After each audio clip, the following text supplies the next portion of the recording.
Hello everyone, you are all welcome to lecture number 676 and today's topic is abstract or summary and conclusion of the thesis.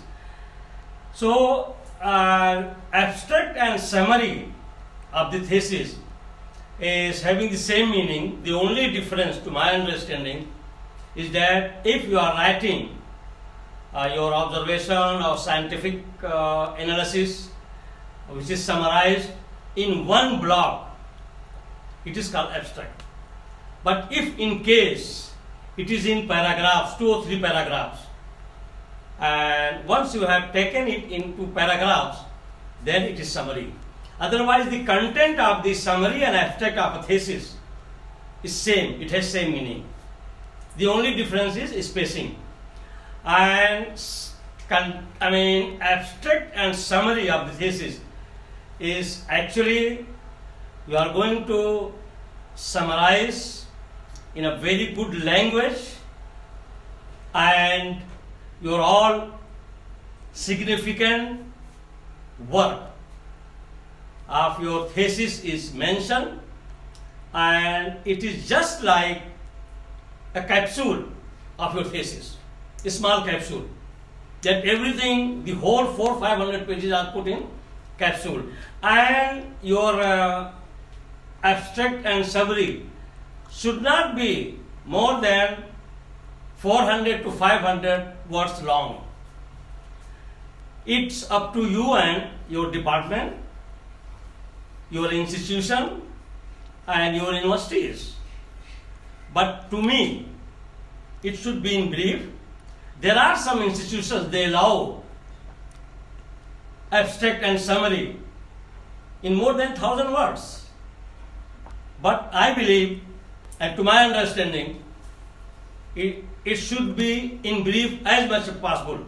So if it is in 400 to 500 words long, it is okay.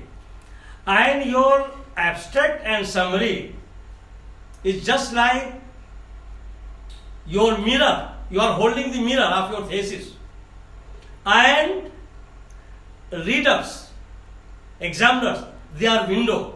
So through that window they will see the mirror, and in that mirror they will see that what author and scholar has done. And in your abstract and summary, it should be uniform in good language, and you should not use the slang language. Slang language, I mean to say, for example, if you are saying that you have used green herb, so green herb, if you are saying, you are not specific to your plant, is slang language, and this language will give different meaning to a different people. By green herb means it can be marijuana, it can be mentha plant, it can be opium plant. So they make a different meaning. That's why slang language is not allowed in abstract, even in thesis writing, because it gives different meaning. If you are delivering any speech vocally, you can say anything, but you have to be very specific.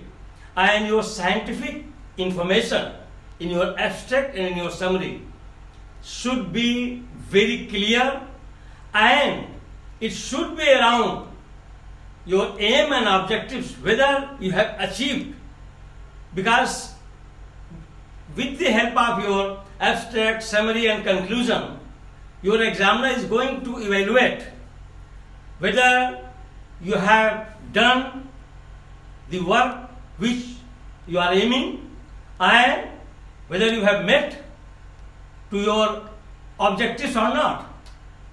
So that is very important that it should cover. And in your abstract and summary, you should not give emphasis to some section of your thesis. No, it should be uniform.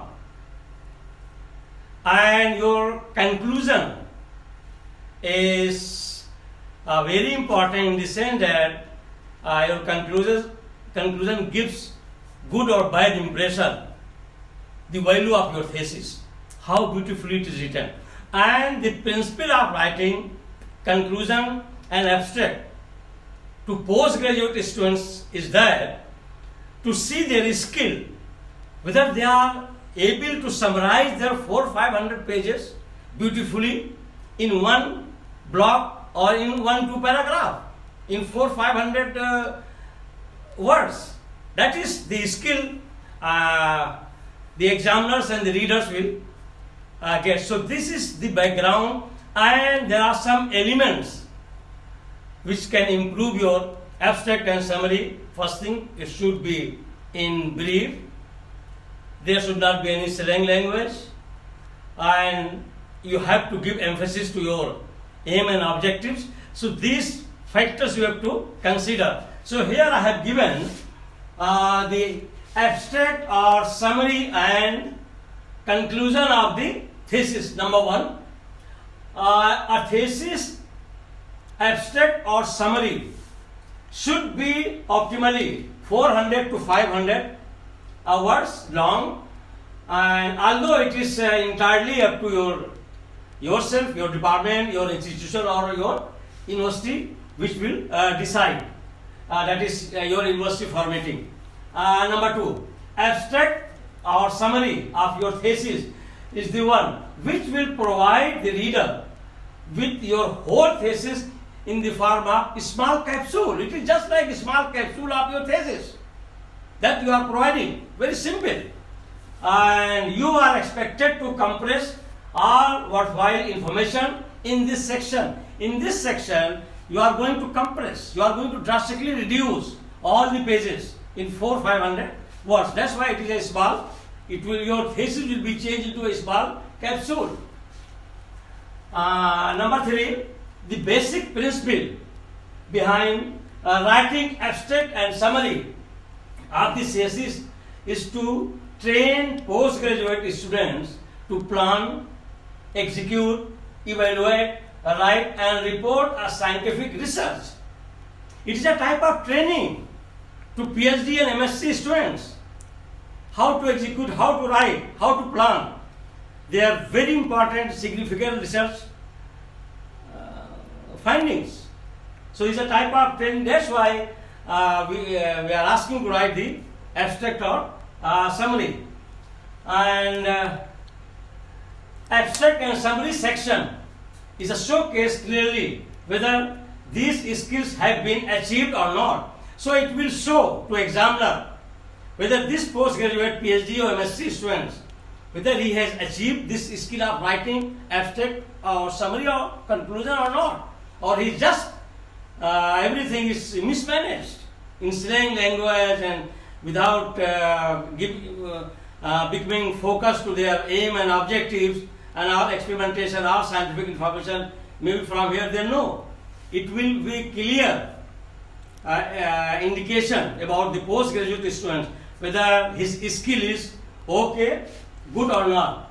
The abstract and summary holds up mirror to the candidate, to the PG students, to yourself, and window to the reader. Now here I am giving the essential elements of abstract and summary. What are the essential elements? You have to be careful. So number one is that the essential elements of abstract and summary are as follows. A, it should be in brief. From very first point I have told you that your abstract and summary should not be more than 400-500 words long. But sometimes it depends upon the institution. B, it should provide enough scientific information. Your summary and abstract should provide enough scientific information about your thesis, what you have done. And C, it should be self-contained, that it should be comprehensive without any reference to any other section of the thesis. Actually, this is also very important, C point. It should be comprehensive, but you are not going to give much emphasis to one or two sections. It should be uniform. And it should not appear that you are giving in your abstract or in your summary to one section of your thesis, maybe only to methodology, only to research, the literature review. No, it should flow uniformly and comprehensive. D, it should be internally consistent and conclusive.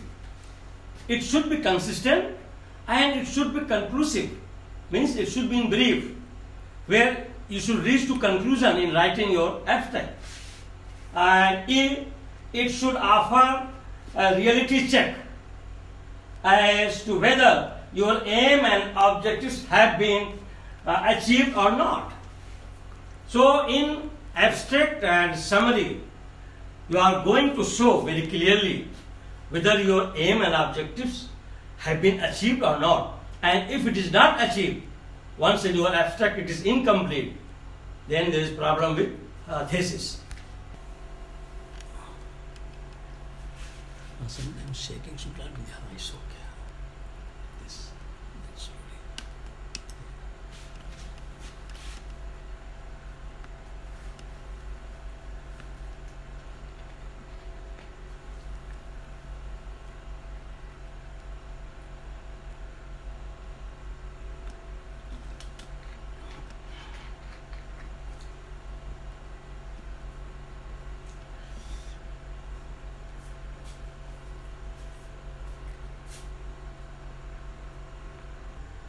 So your abstract and your conclusion gives the good impression about your thesis, and once the readers are reading or examiners are reading, they must get good impression, and interest should be generated by your conclusion and abstract. That's why once you are choosing the English language, you should be very careful. And in case of writing the conclusion and abstract, better after writing, you should go to English department and make sure that all the English words are accurate and it is free of any type of slang language. So here number 4, in abstract or summary writing, the words chosen should be appropriate and accurate. Avoid the use of slang language, because slang is socially unacceptable and it conveys different meanings to the different people. That I have already given you in detail the explanation of slang language, how different people will get the information. By quoting the example of green herb, if you are writing that in your abstract that you have taken green herb, isolated from green herb. So if you are writing green herb, it's a slang language.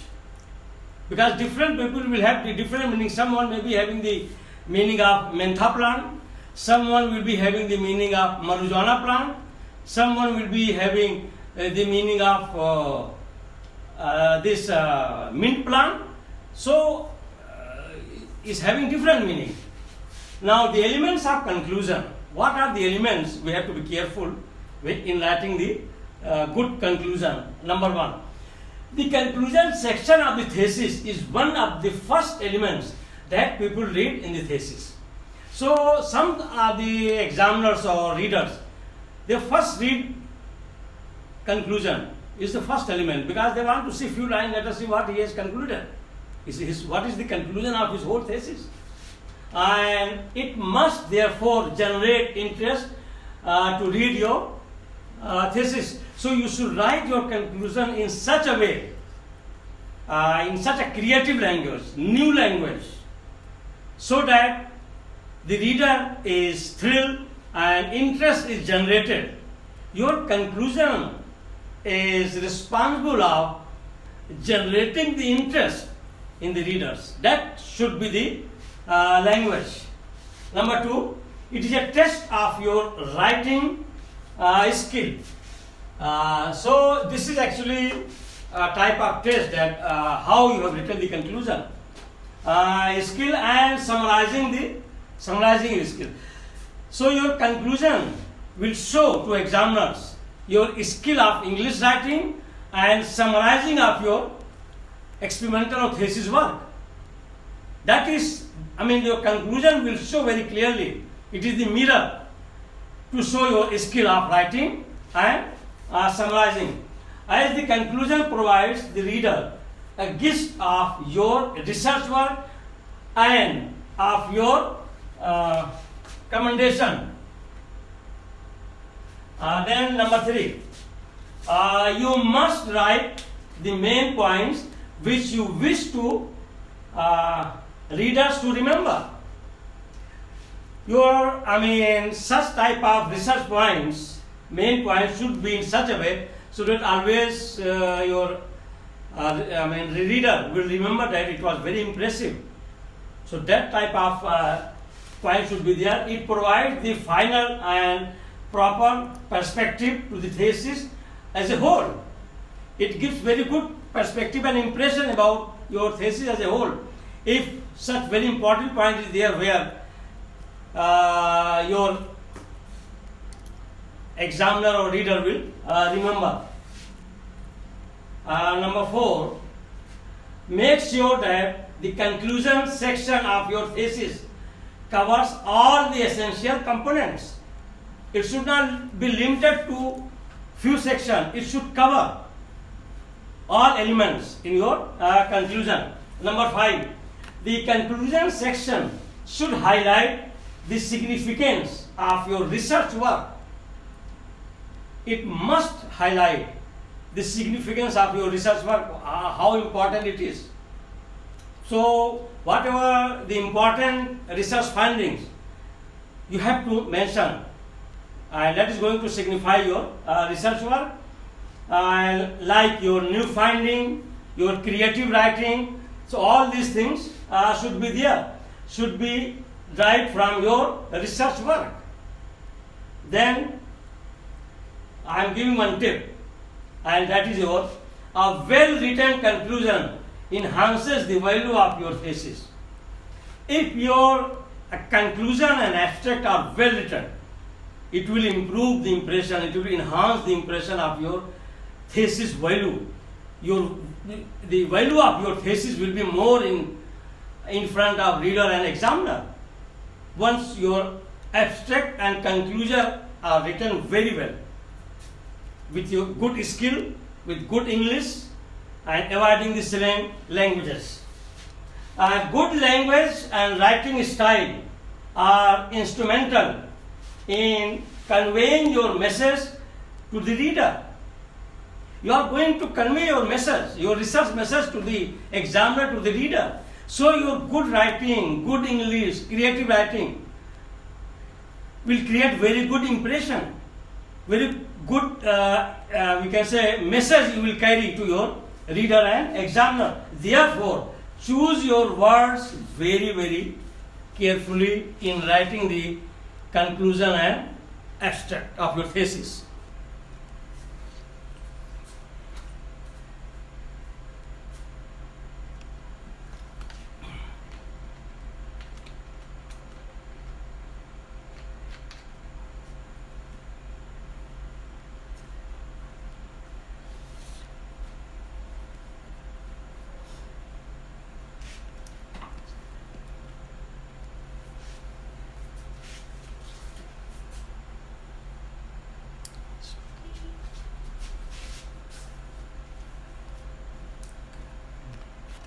So with this I will stop.